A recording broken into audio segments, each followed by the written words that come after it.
But Yeah, the thank you. I statistics really appreciate it. Don't do that like that. then student, you yes. can't be I nasty to overheard Aaron Rodgers anymore. Are we starting Probably jumping right mentioned. to 10, or are we giving people a minute to get in here? What's your, I can go into that. We can start them right at 10. okay, that's fine. No, that's what I just wanted to.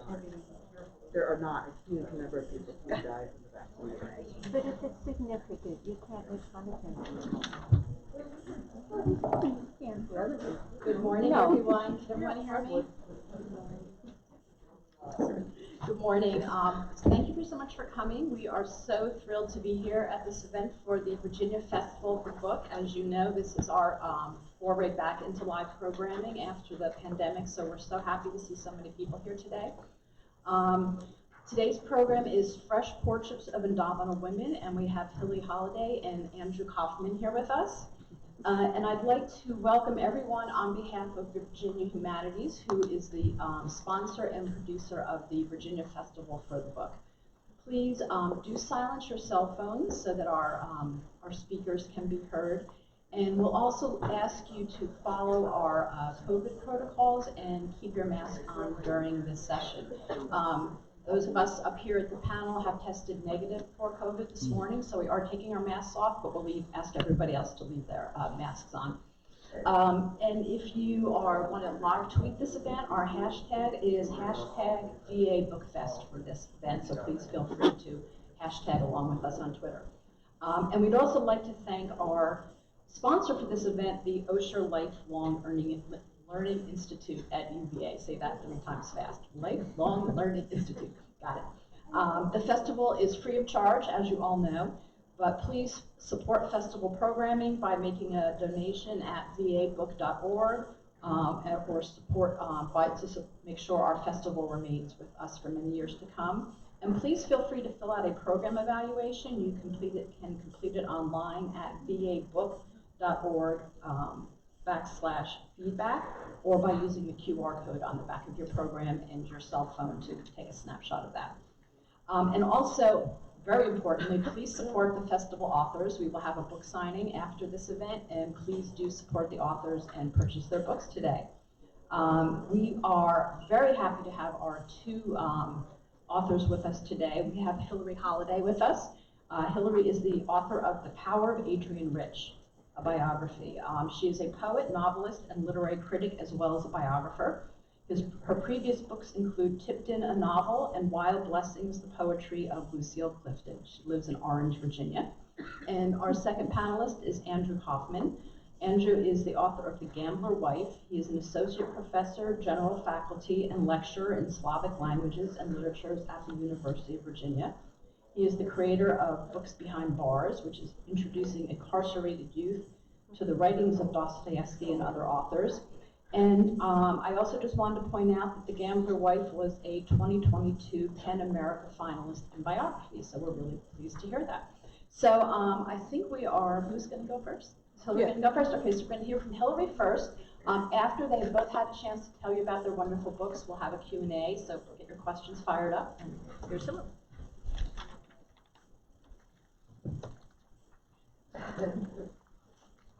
Good morning, everybody. How are you all doing? What are you doing outside your Zoom boxes? I'm not used to human beings in person. I'm sliding all around here. I want to thank Virginia Humanities. It's a truly wonderful organization, and I don't say that just because I used to work for it. Virginia Humanities. It really is a great outfit, and especially I want to thank the organizers of the book festival, Patty, the chair. It's great being here with you and with Andy. I'm here to talk about Adrian Rich, and I want to give you just the very briefest commentary about her life story. If you haven't been sitting around thinking about Adrian Rich for 5 years, the way I was, she may not be totally fresh in your mind. She was born in 1929, the year of the stock market crash, in Baltimore. She died in 2012 at the age of 82. And she died right between the Obama terms, before Obama's second term started. She was daughter of a pathologist, an esteemed pathologist, Dr. Arnold Rich, and an amateur pianist. She was educated at Radcliffe College, the women's division of Harvard, and she also did some graduate work at Oxford on the Guggenheim. She published her first book of poetry while she was still an undergraduate at Radcliffe. She won the Yale Younger Poets Prize for her first book, A Change of World. And you can imagine, you know, the heady experience of publishing a book when you're that young, when you're only 21. And it set her on this trajectory of extraordinary achievement. The thing was, though, that she had been set on that trajectory actually from the time even before she was born, because her father was obsessed with having brilliant children. He had expected his first child, he had wanted his first child to be a son. That was not the case, and so he had to recalibrate, and he thought, all right, well, I got a daughter, but I'm going to make her a genius. So while this little baby was, you know, just opening her eyes, her father was already thinking about how to educate her and prepare her for a literary life. He himself was a real Renaissance man. Her father was an amateur musician. He was a voracious reader. He knew practically everything one could. He was a real Renaissance man. So Adrienne was born into privilege as a doctor's daughter who went to a prep school before going to Radcliffe. But the privilege came with so much pressure. And the analogy that I sometimes think of is you hear about sports prodigies, and tennis is my sport. So I think about tennis players like Andrea Rich, who grew up with extraordinary ability at the game. But then well, I'll speak specifically about Agassi. His father was always after him, you know, hit 1 million tennis balls a day, and he did it. He became the player he wanted to, the player his father wanted to be, but at a great cost. And the same was true for Adrian Rich. There was a real cost. So that's a little about her youth. She, after finishing her formal education, she married. She had 3 sons. She was living in Cambridge, Massachusetts with her husband, who was a young Harvard professor. And they gradually became very interested in social justice causes. She was publishing all the while. She was gaining a reputation as an important young poet. After they moved to New York City, she and her husband both became interested in open admissions at City College of New York. They wanted students of color to have equal access to admissions. So it was really through her husband, Alfred Conrad, that she became deeply interested in social justice causes. Around the same time, they started having marital problems, and eventually, very sadly, he committed suicide in 1970. And I think sometimes about you wouldn't call it exactly a parallel, but you think about Sylvia Plath and her husband, Ted Hughes. And so in that marriage, you have the poet, you have Plath, who committed suicide. Ted Hughes lived for many decades after.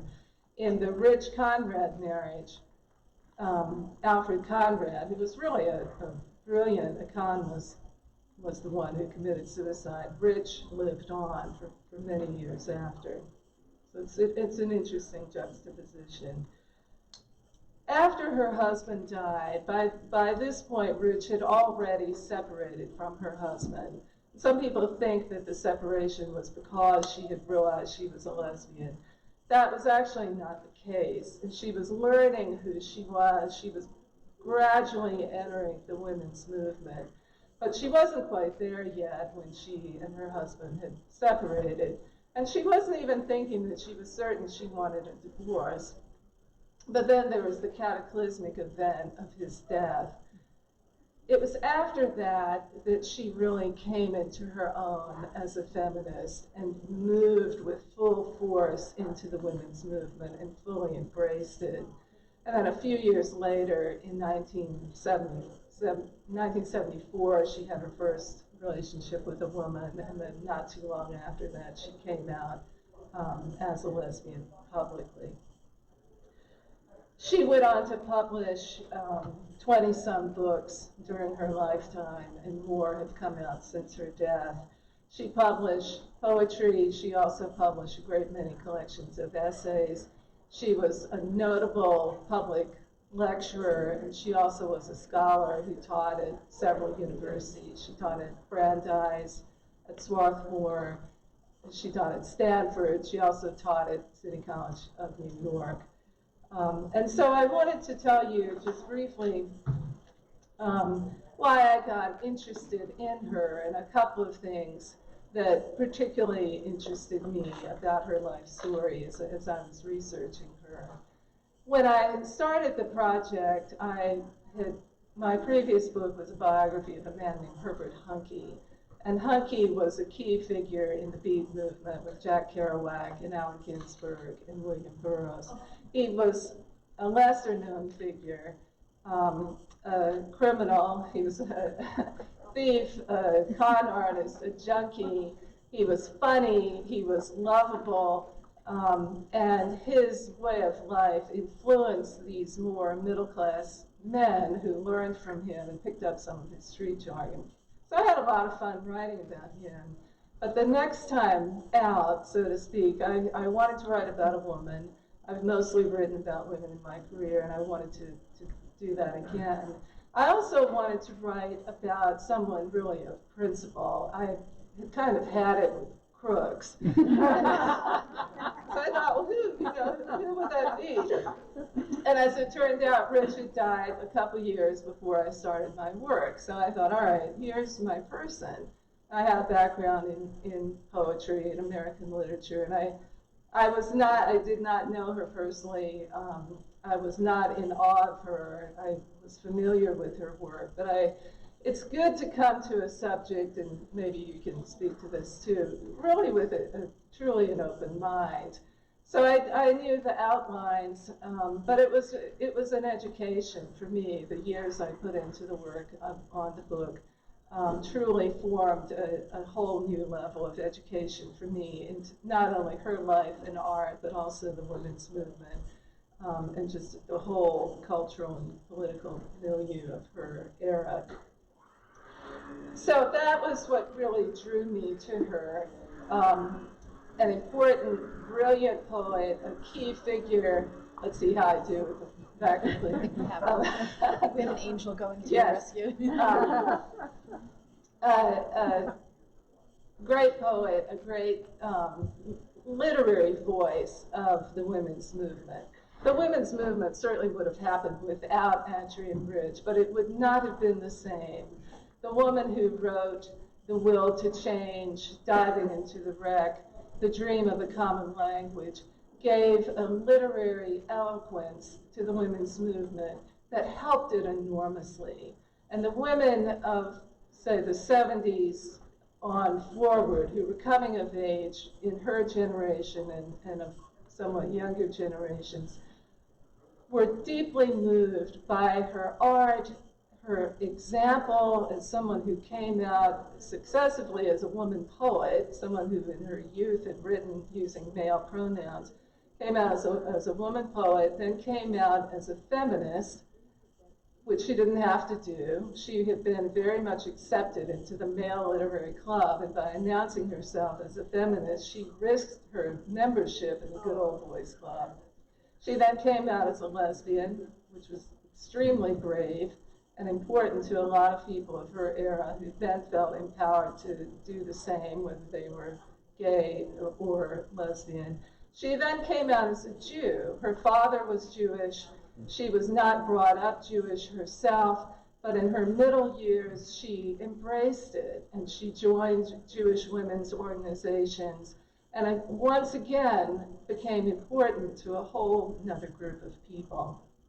So I want to move toward wrapping things up here. And I might just read just a very brief passage. This is early in the book, and I'm referring to Rich and her father. Decades after he had died, Adrian Rich gave her father credit for his heavy hand in her formative development. The message I got was that we were really superior, she wrote. Nobody else's father had collected so many books, had traveled so far, knew so many languages. My father was an amateur musician, read poetry, adored encyclopedic knowledge. He prowled and pounced over my school papers, insisting I use grown-up sources. He criticized my poems for faulty technique and gave me books on rhyme and meter and form. His investment in my intellect and talent was egotistical, tyrannical, opinionated, and terribly wearing. He taught me, nevertheless, to believe in hard work, to mistrust easy inspiration, to write and rewrite, to feel that I was a person of the book, even though a woman, to take ideas seriously. He made me feel at a very young age the power of language and that I could share in it. And then I have a section where I talk a little bit about her mother and how her mother, unfortunately, was a rather passive figure in her marriage and in her relationship with Adrienne and Adrienne's younger sister, Cynthia. Looking from one to the other, the young Adrienne threw her lot with Arnold Rich, the more powerful parent, the one with the study filled with books and antique maps, a microscope, and stacks of manuscript pages. He was no feminist, believe me, she said in an interview many years later.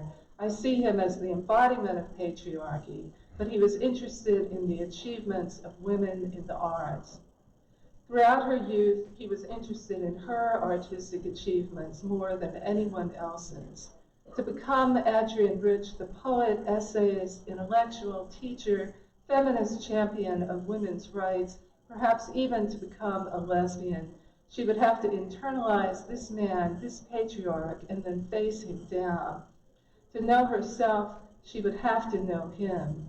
To grow into the woman, the writer, the Jew she wanted to be, she would have to denounce what he stood for and then reclaim him on her own terms. As a child, Adrienne was a work in progress, and she knew that no matter how much she irritated her father with her occasional fits of temper, her potential renown as a writer riveted his attention like nothing else. Call it fate, coincidence, or capitulation to psychological abuse, but she wanted for herself precisely what he wanted for her. Together, Arnold Rich and Adrienne Rich would do everything they could to transform the barely marked slate of her young life into an immortal tome. Thank you.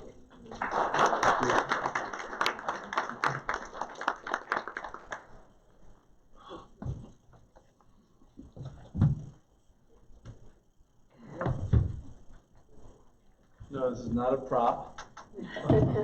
Surgery a month ago.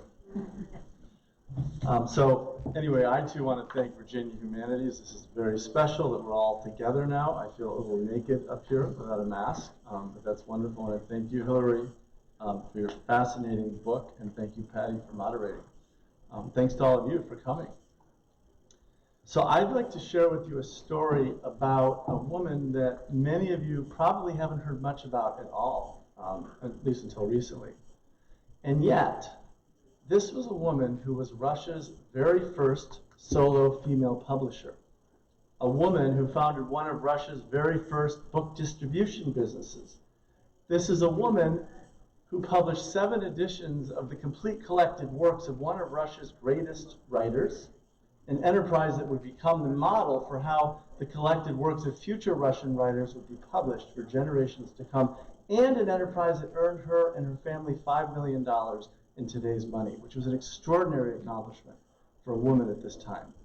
This is a woman who used her wealth to support charitable causes, hospitals, museums, libraries. She founded one of the very first schools for peasant children in Russia, a school which by the time of its closing had graduated 1,000 peasant girls who might otherwise never have had the opportunity for an education. And the list goes on and on. By the time of her death in 1918, this woman had established herself as one of the most important and influential figures in Russian literary history. And yet, until my book, not a single book had been written about her in English. And only 2 books have been written about her in Russian. And I wonder if her last name had not been Dostayevskaya, whether even those books would have been written. So who was she? Who was Anna Dostayevskaya? Where did she come from?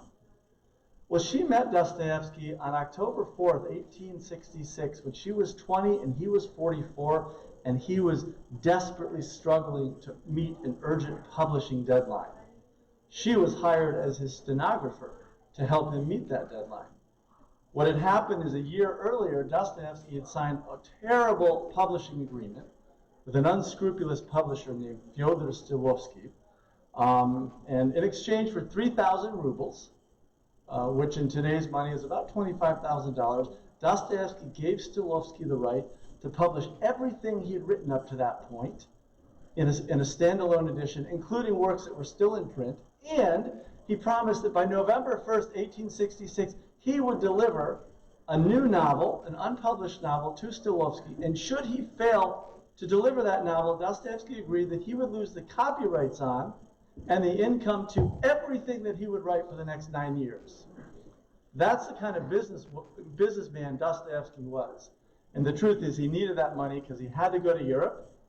He had an itch for the casinos. He had a gambling addiction. And he wanted to see his secret lover, Polina Suslov. Well, guess what? October 1st, 1866 came around, and Dostoyevsky had not written a word of that novel.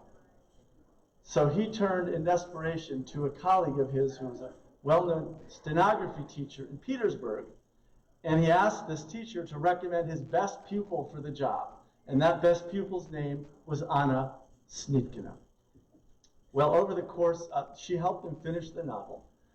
In 3 weeks, they finished that damn thing. And incidentally, it was called The Gambler, based on Dostoevsky's own gambling sprees in Europe. But they accomplished something else. They fell in love. 6 weeks later, Dostoyevsky proposed. In the spring of 1867, they were married. And that is when the torments for Anna began, because she was now starting to understand who this guy was that she had married. He had a severe epileptic condition. She witnessed many of his epileptic attacks firsthand. They were terrifying. He was financially reckless, she understood.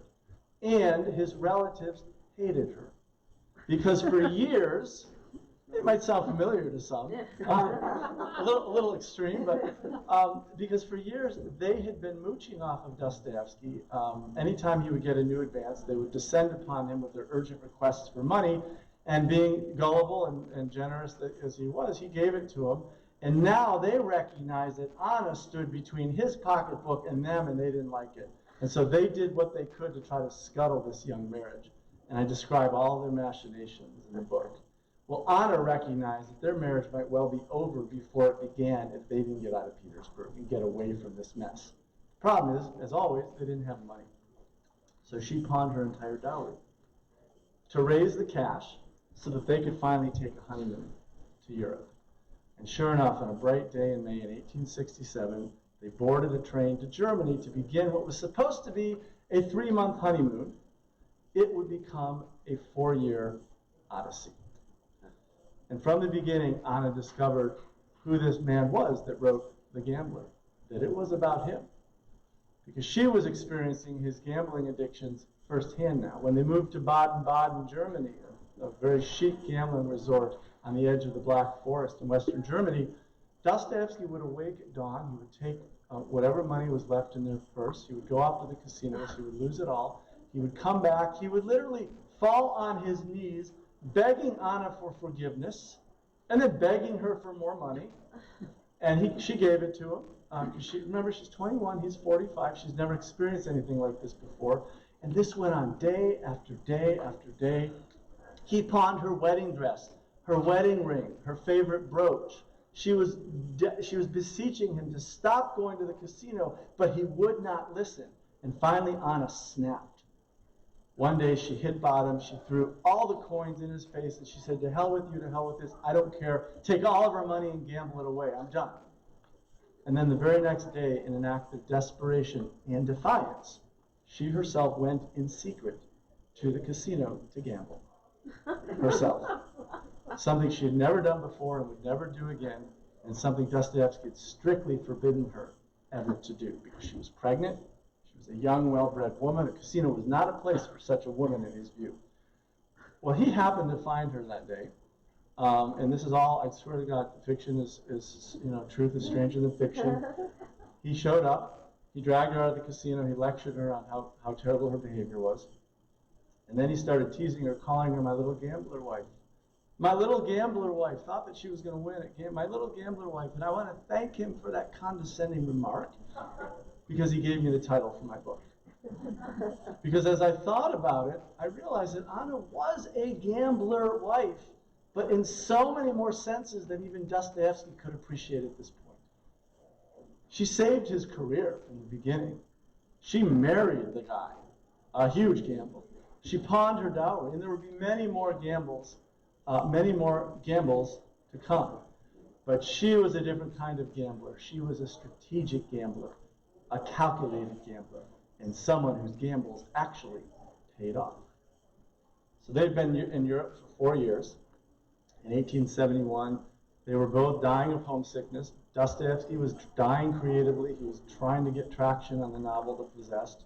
And he had to be back in Russia for inspiration. But this was it. They didn't have the money, and they had to figure out something fast because things had just become absolutely desperate.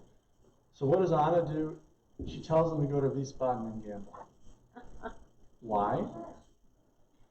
Why? Because she understood that gambling, for all the problems that it caused them, also stimulated his creativity. And sure enough, when he came back from that gambling trip, he sat down to The Possessed, he wrote up a storm, he submitted materials enough for his editor to send them another 1,000 ruble advance, which was enough for them to get back to Russia. Another result happened from that gambling spree. It would be the last time Dostoyevsky would ever gamble again. And in my book, I kind of explore why that was. And folks, that's where I was going to end this book. It was a beautiful ending. I mean, there was already enough tragedy and drama at this point to fill like 5 Shakespearean plays. And I figured his gambling addiction has been conquered. What a great way to end. The problem is, had I ended it there, once again, it would have been his story, not her story. And the fact is, that is the moment where his story as a gambling addict ends, and her story as a strategic, calculated gambler begins to take off. Because they would return to Russia, and she would channel all of the lessons that she learned in those 4 hard years of European exile, plus her other native talents and abilities, into what would become a very successful career as an entrepreneur and a publisher. And I just want to give you one very brief anecdote about the day that she started her publishing firm, because it gives you some insight into the kind of businesswoman that she was. First of all, her family and friends told her that they were insane, that no woman had ever been successful in publishing. A couple in their, at least as an individual, a sole proprietor. A couple in their financial circumstances, this was a risk that just could sink them. So her family and friends said, don't do it. Anna had other ideas. She did it. She did her reconnaissance work. She decided the risk was worth it. And the very first day of her business was in January 1873. An arrogant male bookseller from a Petersburg shop walks in the door, and he says, I'll take 10 copies of Possessed at a 30% discount. And Anna said, I'm sorry, I only offer 20% discount. And he said, well, I want to talk to Fyodor Mikhailovich. And she said, well, he's busy right now. In truth, he was still sleeping at 11 in the morning. All right, 25%, he said, my final offer.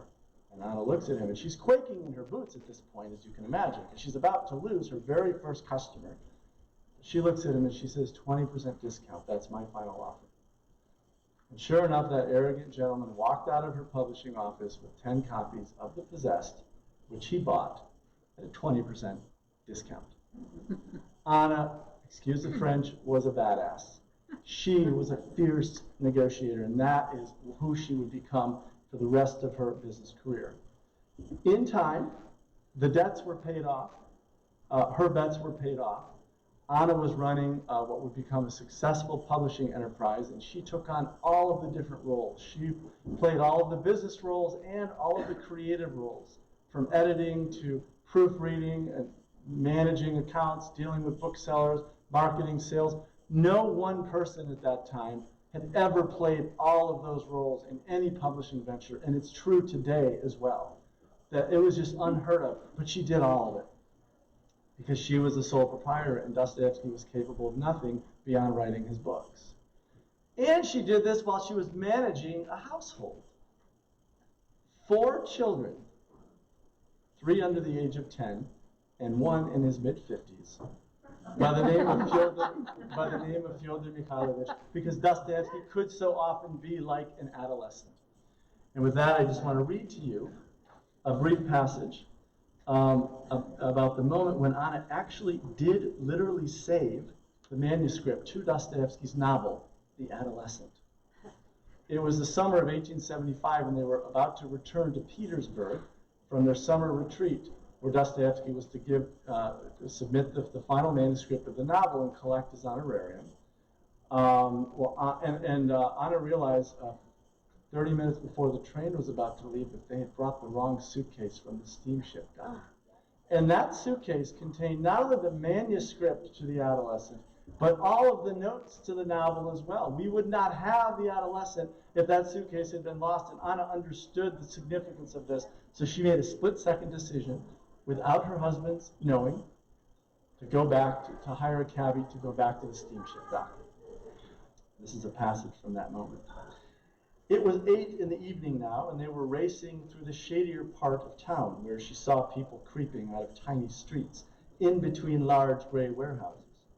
Tramps ran after them, shouting. The frightened cabbie urged the horse on so hard that it broke into a gallop. Upon reaching the dock, Anna jumped out of the carriage, stormed up the ramp to the steamship office, and banged her fist on a dark window. "Guard, open up! Open up, right away!" she shouted. "Open up, Grandpa, this minute. A big black travel trunk was left here, and I've come to get it." "It's here," a sleepy voice replied. She asked the guard to carry the trunk to the cab, promising to tip him. He didn't respond. She called to the cabbie to help, but he also refused, afraid his rig might be stolen. And so, without a moment's hesitation, Anna ordered the guard to open the door, which he did, and, quote, "I grabbed the trunk by its handle and dragged it, stopping at every step. To make matters worse, the ramp was a long one, but I managed to lug it to the cab," end quote. At which point, the cabbie jumped out and hoisted the 140-pound trunk in between the seat and the coach box, and Anna climbed on top of it and sat down, quote, resolved not to give it up even if hoodlums should attack. Amazed, the cabbie struck his horse and started down the street as figures emerged and started shouting at them from behind. As they approached the railroad station, Anna caught sight of her visibly distraught husband. She told him the whole story, what they'd almost lost, what she had done to save them. "My God," he exclaimed, "only think what danger you put yourself into. After all, when those rogues who followed you saw that the cabbie was driving a woman, they might have attacked you, robbed you, maimed you, killed you." His response spoke volumes about their roles within the family. "Just think what would have happened to us, to me and the children," he moaned, warning her fecklessly. "Oh, Anya, Anya, your rashness will lead you to no good." In this he was, of course, mistaken. It was Anna's rashness that rescued his manuscript, averting disaster for his career and their entire family, just as her extraordinary daring, her tenacity and determination had saved them many times before. Whether out of a lingering chauvinism or a dogged need to view his wife primarily as amanuensis rather than manager, the writer seemed incapable of shaking his idealized image of Anna as, quote, simple and angelic, as he had recently described her in a letter. He needed to see her as someone requiring his protection and guidance, despite all the evidence to the contrary. But there's no sign that Anna minded this. She knew who she was and what she needed to do. All that mattered to her on this late summer evening was that the adolescent had been saved.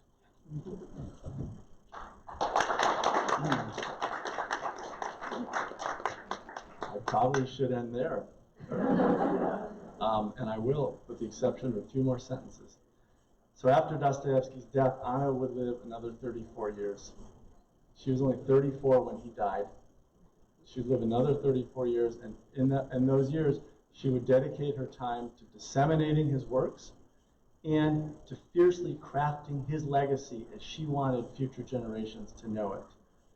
And she was so successful at that for generations, no one thought she was worthy of her own biography, because part of crafting his legacy was to put herself in a supporting role, to insist that she played almost no role, to make him the hero of the tale. That's how she wanted the story to be told. So with apologies to Anna, I realized that her story needed to be told as it really happened. So not only, one of my goals with this book is not only to resurrect this figure who was almost lost to literary history, but also for those of you who love Dostoyevsky to realize the next time you're holding your favorite Dostoyevsky novel in your hands, realize that that book probably might not be in your hands were it not for Anna Dostayevskaya. We wouldn't have the Brothers Karamazov. We wouldn't have The Possessed. We wouldn't have The Adolescent. We wouldn't have The Idiot if it were not for Anna.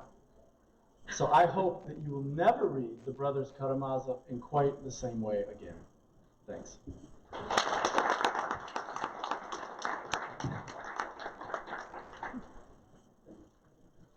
Thank you so much, Andrew, and thank you so much, Hilary. Two absolutely fascinating biographies that I encourage you to read and really offer almost mirror portraits of women in two different eras, struggling both with their place in the world, their meaning in the world, but also with their art and what they give to it, whether it was their own art or facilitating someone else's art. And I thought to begin our conversation, I would ask each of you to reflect on how these two women simultaneously reflected and defied the gender conventions of the era that they were brought up in. So use the microphone. Can you hear me? Great. Well, what's interesting about Adrian Rich is that she did not simultaneously conform to gender expectations and defy them.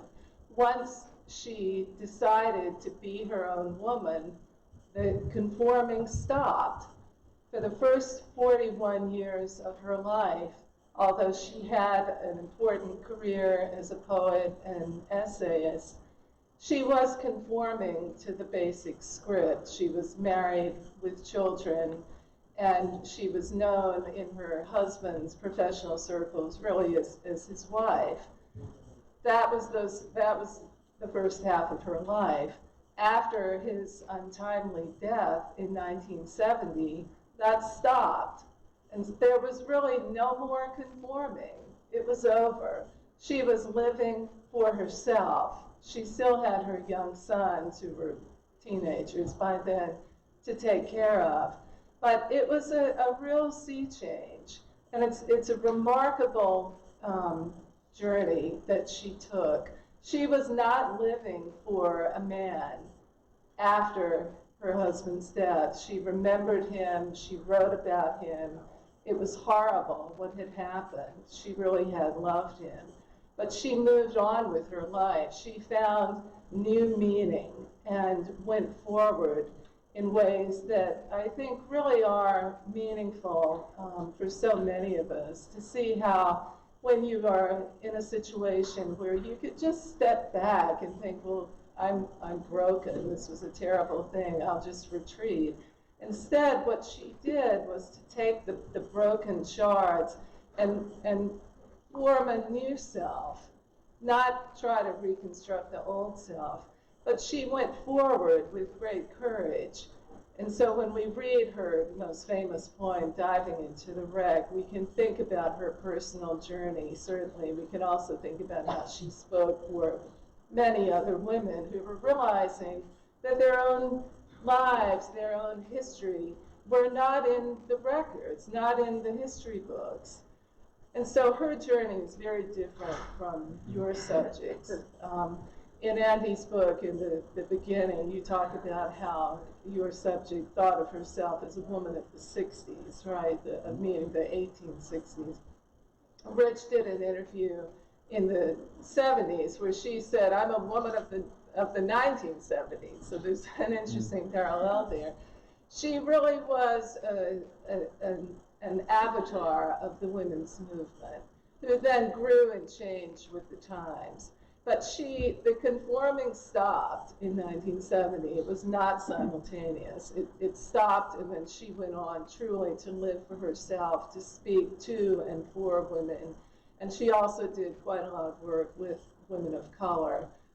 She wanted equal opportunity for all people.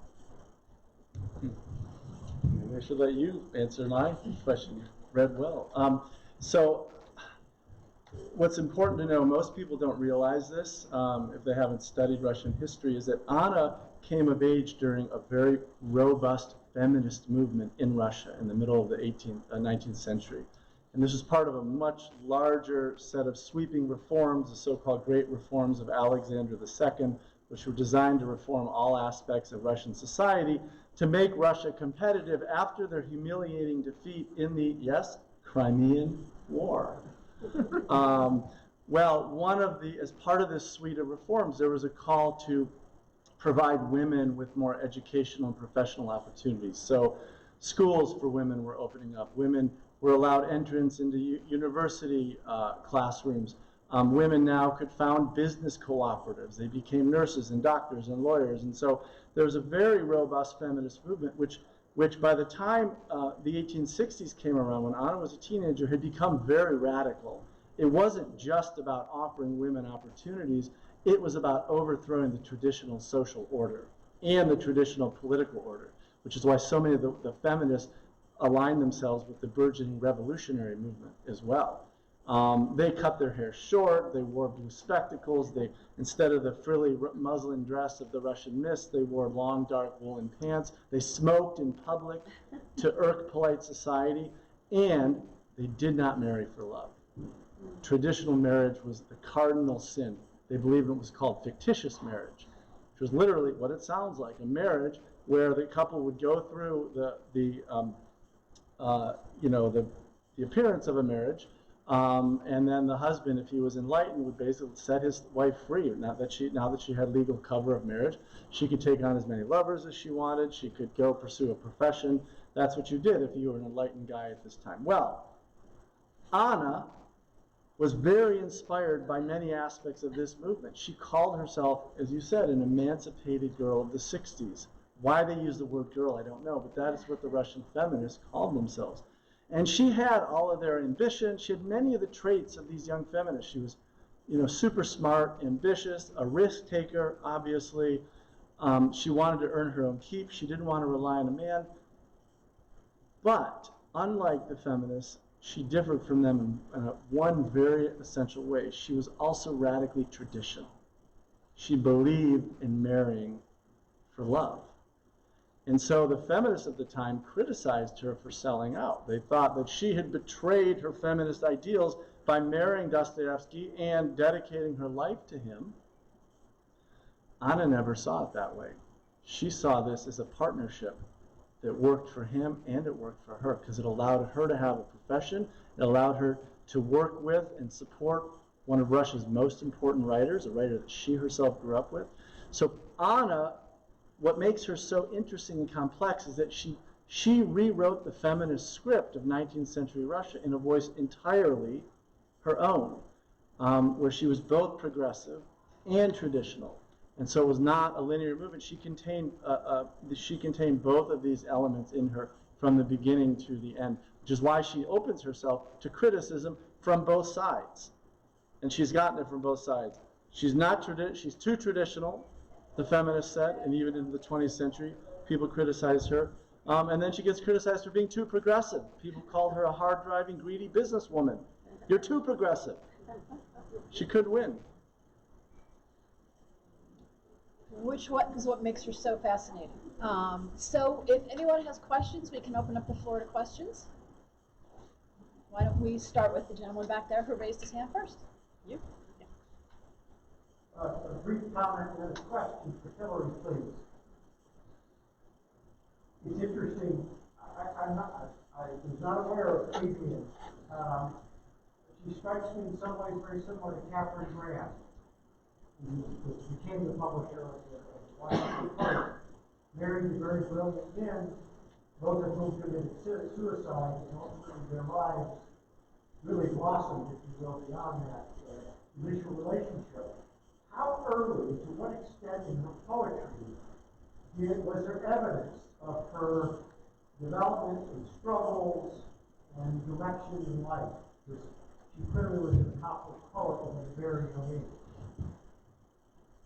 When she started writing poetry, really as a child, she was learning the technique, how to make a poem work. And her father, in teaching her just how to write her letters, had her write out passages of poetry. So she had the rhythms of great poetry in her mind, and I would say in her head from a very young age. As she moved on and became independent after she left the family home and she was at Radcliffe, then her poems started to sound really like her. You could still hear the influences of the great male poets like Yeats and Robert Frost, and they helped her develop. But gradually, over those formative years while she was in college, she started exploring themes related to women's lives. And one of her most famous poems that's often anthologized is called Aunt Jennifer's Tigers. And has anyone read that? Is that a familiar poem to anyone?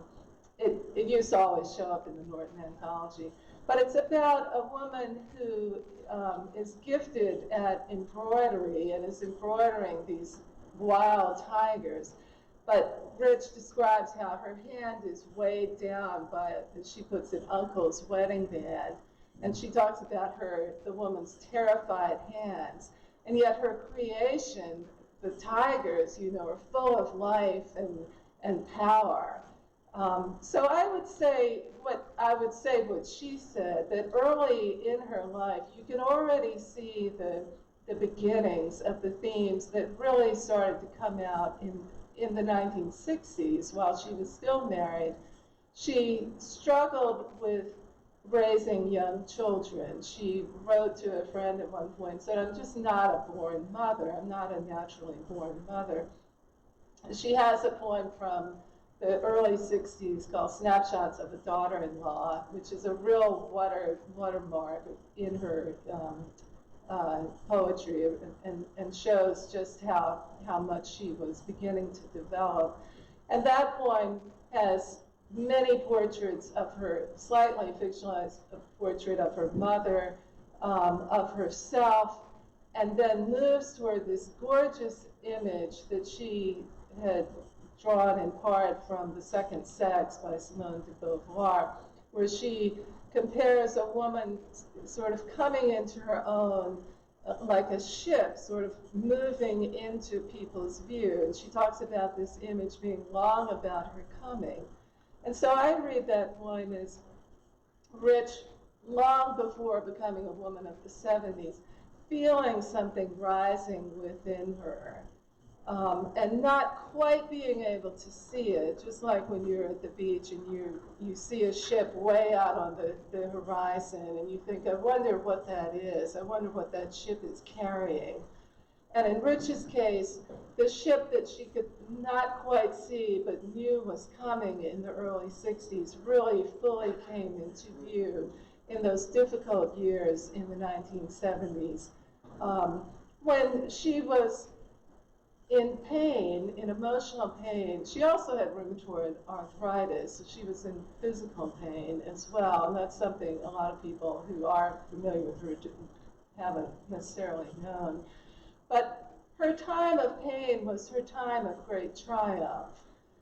Not every writer deserves a biography, because so many writers live rather quiet lives. We're in our heads. In Rich's case, there was real drama.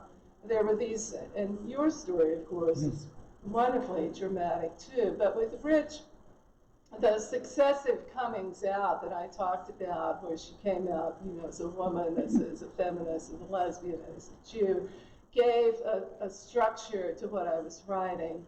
Her complex relationships added to that. But to return to the poetry, she was all poet. And when I obtained a copy of her her death certificate, I was greatly moved to see that her profession was rightly identified as poet, her line of work, poetry, and then there's a blank. I actually have it with me, where the person filling out this form had to list the number of years in her profession. Her profession is poet. 70 years. 70 years as a poet. So if you're writing poetry for 70 years, you think of the extraordinary dedication. And so I'll just leave you with that. This is someone who was just laser focused on working hard, a work ethic she learned at her father's knee, and then took as her own and transformed herself again and again in the service of art. Yeah, this is a question for both of you. Becoming so psychologically intimate with Dostayevskaya and with Rich, what was the greatest personal impact of that person on you? So the question was, what, given the psychological closeness that we've both developed for our subjects, what was the impact, the personal impact on us? I mean, I guess I can start. It's a powerful question. For me, it had a couple of sources. I mean, one thing is, when I first started writing this book, I was falling prey to a lot of the, maybe patriarchal short-sightedness. I found myself using words like, words that Anna herself used, like hysterical, to describe her outbursts. And I realized I was bringing a lot of my limitations as, a man to the story. And so what I had to do is really start to see the world through her point of view. And I learned a lot about, frankly, I learned a lot about my own marriage through this.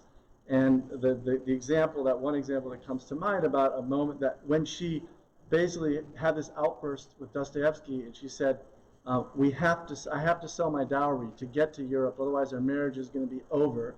And she explodes, and that was a moment of confrontation.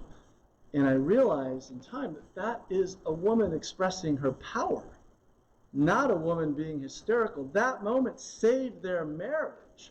And so I just had to shift my lens, and I developed just a deep appreciation of her complexity.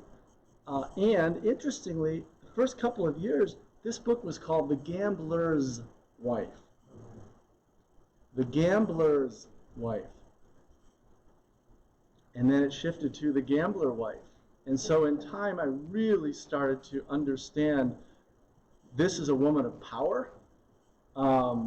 This is a woman who is embracing all aspects of her personality, including her, emotions, including her pragmatism.